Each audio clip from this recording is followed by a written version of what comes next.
Three strange and unusual Tanaka deaths in the San Joaquin Valley. Today I will be reading from a few old and interesting newspaper stories on Japanese American men with the last name of Tanaka.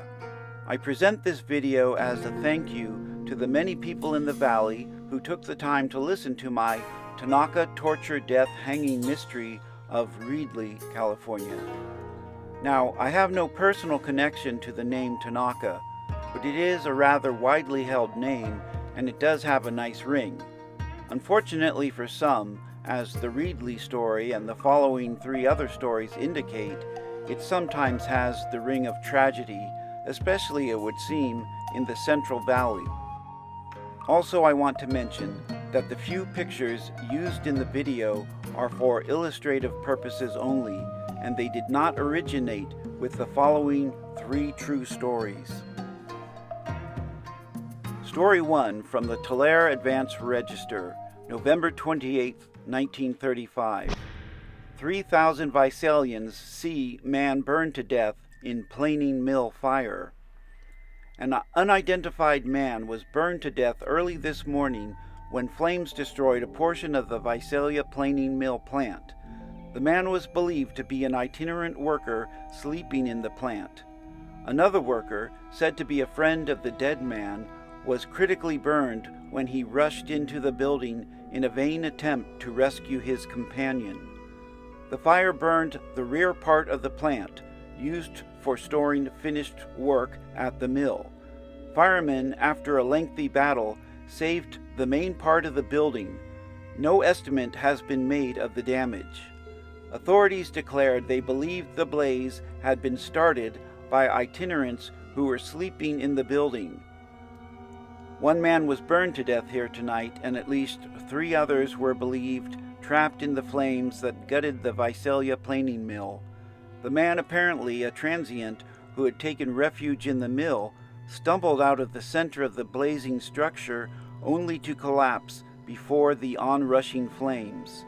A crowd of nearly 3,000 stood by and watched him burn to death, unable to help.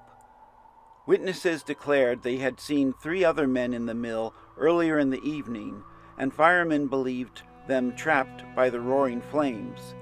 At 11:30 p.m., the flames were still out of control.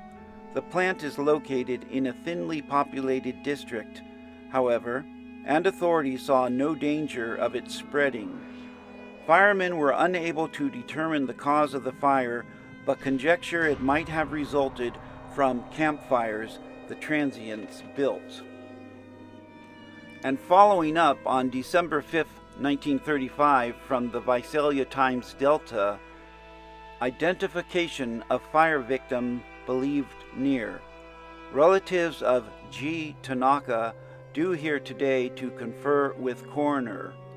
Identification of the man who was burned alive Thanksgiving Eve when a $12,000 fire destroyed part of the Visalia planing mill was believed near today by Coroner Roy Brooks. The victim is believed to be G. Tanaka, Visalia Japanese, who has not called for baggage left at a local rooming house 8 days ago, and who has not been seen by his Visalia friends in his familiar haunts here since the morning of the fire. Relatives from Sacramento are expected to arrive here today to aid in making a positive identification of the Japanese. Milton Fryer, who attempted to rescue the man but was balked in the attempt when the man battled off his would-be rescuer and then darted back into the flames, told police he believed the man was an Oriental. The victim crawled from beneath the flaming wreckage and collapsed on the side of the fire while several hundred onlookers watched, powerless to aid him. His clothing was burned completely from his body, and his features were also destroyed. End of article. Story 2 from the Sacramento Bee, February 24, 1938. 5 murders are laid to lottery ring. Speaker Jones of Assembly links 1935 slaying here to gang. Salons uncover data. Vice investigators trace operations of band to Sacramento. 5 gangland killings were attributed today to a battle for control of a coastside Japanese lottery ring which operates a headquarters in Sacramento. One of the murders took place here July 4th, 1935, when B. Tanaka, wealthy Los Angeles gambling leader, was slain in the alley between 3rd and 4th L and M Streets. His predecessor was killed in Los Angeles in 1931, and his successor as head of the lottery ring was slain in San Francisco in 1936. Grand jury gets data. 3 charges were made in Los Angeles today when William Mosely Jones, Speaker of the State Assembly, placed before the grand jury information obtained by a special interim committee which investigated vice and gambling conditions, particularly in the southern metropolis. The lottery ring, Jones said, was organized originally in Seattle in 1909 and still has its main headquarters there. It also operates, Jones was informed, in Sacramento, San Francisco, Walnut Grove, Lodi, El Centro, San Pedro, and Guadalupe. Cooperation pledged. Chief of Police Austin J. Roche of Sacramento substantiated in part the findings of the Legislative Committee and said the local police department is prepared to cooperate in every way toward cleaning up the lottery ring and all other illegal types of gambling. Roche said he has been working on the lottery case for months and has accumulated considerable information of a confidential nature, which will be turned over to the committee if it is needed in the anti-vice drive. We are anxious to cooperate with the committee, and we invite an investigation into the murder of Tanaka, he said. District Attorney Otis D. Babcock also promised wholehearted cooperation in any movement to clean up vice. Shots fired into back. Whoever killed Tanaka fired a shot in his back as he walked in the alley, then fired 3 shots into his head at close range. More than $500 in cash and a $355 check carried by the Japanese were undisturbed. The police searched for a man who registered with Tanaka in a West End hotel and disappeared a few hours before the killing. The man signed his name only as Ichikawa. No further trace of him was found, and the killer still is at large. Paid killers blamed. Tanaka fell only a few paces from where C.S. Nojiri, another Los Angeles gambling big shot, met his death in 1930. He was with Nojiri and 3 other Japanese who stepped into the alley after a friendly dinner. An unidentified gunman shot Nojiri.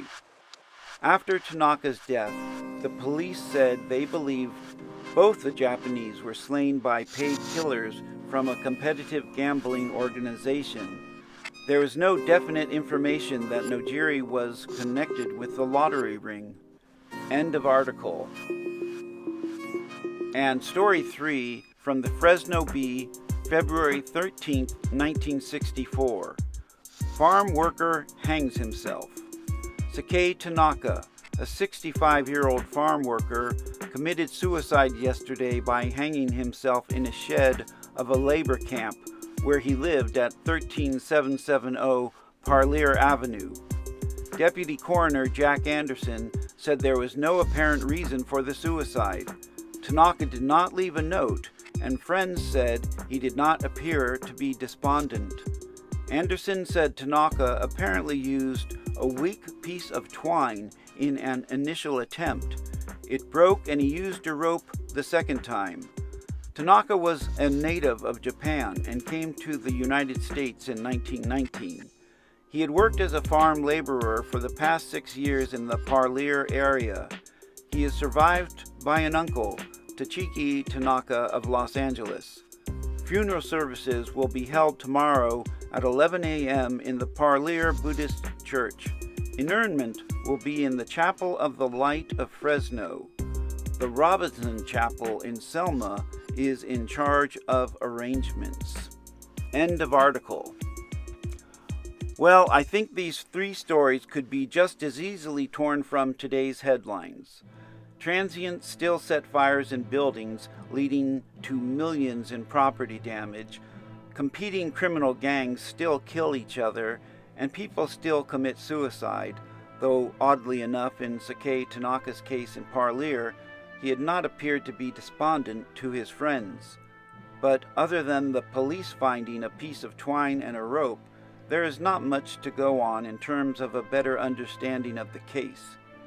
In fact, science can be missed by loved ones and friends because in numerous cases, investigators found that people about to commit suicide or even murder are sometimes more at peace with themselves in the days preceding the act because they finally made a decision. Thanks again to all the people who listened to my Reedley, California Strange But True video, and thanks also again to our great police, fire, and medical personnel who do far more right than wrong, who save far more lives than they take, and who are on call day and night to rescue and protect the citizens of the Golden State. Naturally, there are those who are not worthy of the badge and the oath they took. This is nothing new, by the way, but fortunately they are being weeded out at a quicker pace in our era.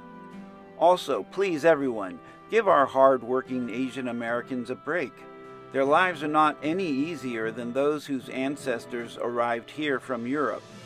The commission of a hate crime in California is a misdemeanor offense and punishable by imprisonment in the county jail for up to 1 year and a maximum fine of $5,000. If a person commits a crime as well as a hate crime, the defendant can be charged with a felony and can receive a penalty enhancement for up to 3 years. And while I'm at it, when you see emergency personnel on the freeways and roads, please give them a break. That's BRAKE, because stopping on the side of the road is one of the most dangerous places they find themselves in while aiding accident victims. We want them to come back the next day, so please slow down. California Vehicle Code number 21809 states, if you do not slow when emergency vehicles with lights on are approaching, or you do not slow down going by stationary emergency vehicles parked on the road, a ticket can cost you $237 and up in fines, plus $1,000 and up in insurance hikes and penalties.